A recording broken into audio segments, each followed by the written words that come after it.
Алдағы шығарылышта татар хатын-кызларының шеш бизәгече шулпылар турында сүз башлаган идек. Бүген исә коллекциялар җыючы Гөлшат ханым Ныгайбәкова үзенең бай шулпылар коллекциясын күрсәтеп, Таллер һәм Әби патша тәңкәләрдән торган шулпылар турында сөйләп китә. Сәхифә Татарстан Республикасы рәисе каршындагы татар телен һәм Татарстан Республикасында яшәүче халыклар вәкилләренең туган телләрен саклау, үстерү мәсьәләләре комиссиясе ярдәмендә әзерләнде.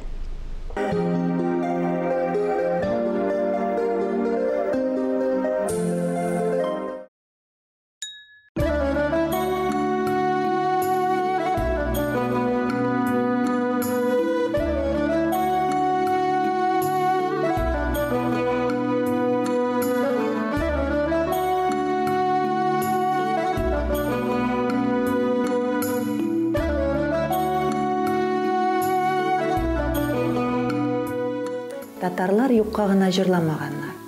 Без китәбез кай җирләргә, тәңкә суккан илләргә.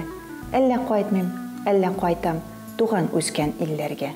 Татарлар шулпылар бизәү өчен Төркия, Иран тәңкәләрен файдаланганнар һәм инде алар бик яратканнар тәллир тәңкә. Тәллир тәңкә ул инде Германиядә ясалган. Тәллир тәңкә авыр тарта, 6 мыскылдан арта. Мыскыл ул урысча золотник дигән сүз.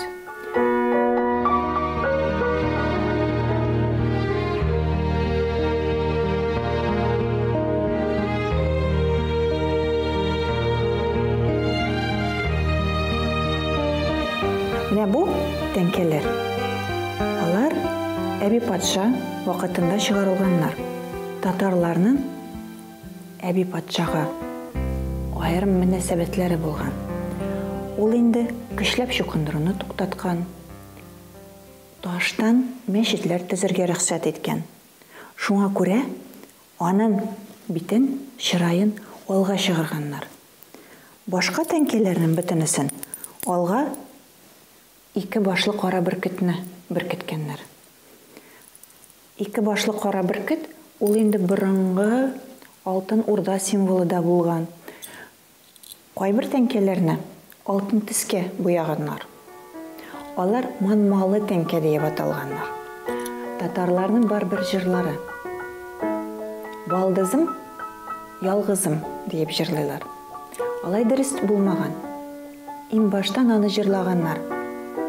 Балдызым, ялдызым, минем алтыным дигән сүз.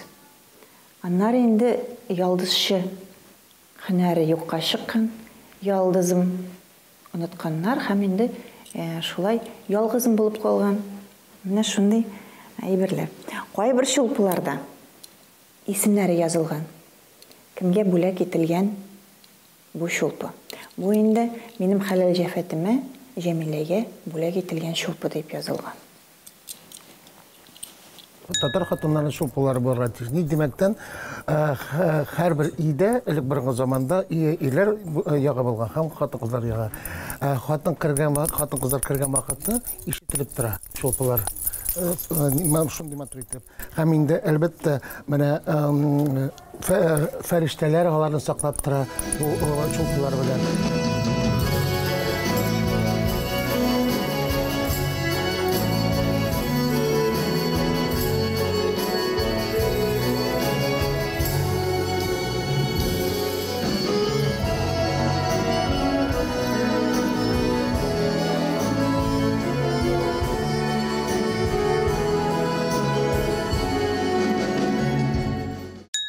Шулпылар коллекциясы арасында сезнең менә иң яраткан һәм дә инде чын сәнгать үрнәге булган шулпыларны әйтеп китә аласызмы, бармы монда? Бар.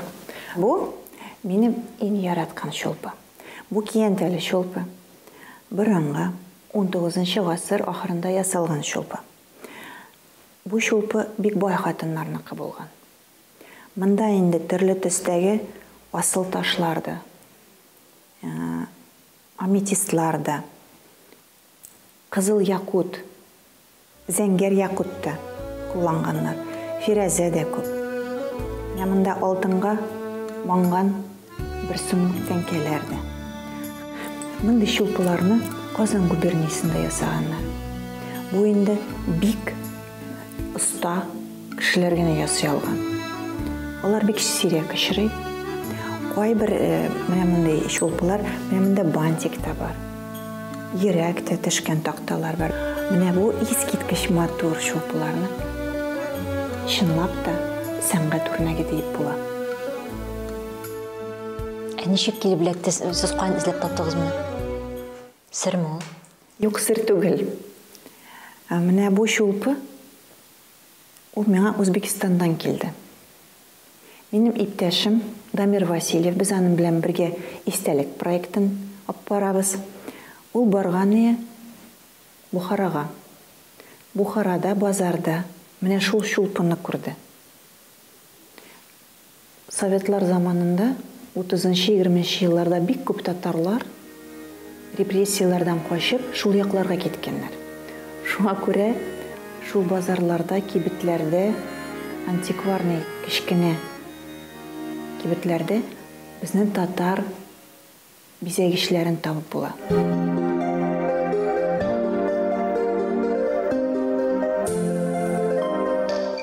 Инде менә бу эшрәтле, киянтәле, 6 такталы шулпы минемчә бөтен күңел байлыгын күрсәтә. Менә бу зәркәнче шул шулпыны ясаганда ул аның бөтен үзенең күргән табигый матурлыкларны, бөтен үзенең хатынына, яисә кызына булган бөтен матур хисләрен, яратуларын менә бу шулпыга керткән. Гөлшат ханым, кайбер шулпларга игътибар итсәк, аларның тимерләре ничектер үрелеп ясалган кебек. Бу нинди сәнгатьтер, бу нинди үрнәкләр? Әлбәттә, Эльза. Металлны бөтереп эшләнгән челтәр тәңкәле шулпылар аеруча киң таралган. Ул аерым бер зәргәнчелек ысулы. Аны тагын җипкыр диләр, урысча филигрань да әйтәләр. Бөтеркә, челтәр бөгү техникасы да дип әйткәннәр. Татарлар бик яратканнар фирәзәне. Фирәзә ул хатын-кызларның сәламәтлеген ныгытып, хатын-кызларга күп бала биргән таш дип сайланган. Алар инде төрле төстә булган, яшелрәк тә булган фирәзә. Күк төсендә дә, зәбзәңгәр төстә дә булган алар. Менә бу бик матур йөрәк формасындагы, йөрәк рәвешендә ясалган шулпыга күп иттереп фирәзәләрне тезеп куйганнар. Юкагын әйтмәр бит инде татар хатын кызларының аркалары тура була. Ни димәктә менә мондый шулпылар, алар авыр, алар көмеш. Шуңа күрә алар иренеп торалар да, аларның башлары аркалары туп-туры булачак. Шуңа күрә ул барангадан килер.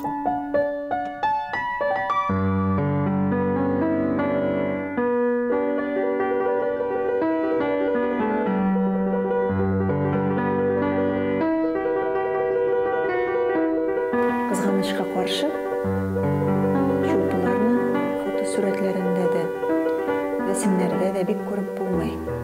Алар яулык астында, шәл астында калганнар. Хатын-кызлар урамга чыкканда башларын һәр вакыт каплаганнар. Әле яулыкны туздырып та бәйләгәннәр. Ул инде билгә хәтле булган. Күренсә күренә инде шулпы, күренмәсә күренми.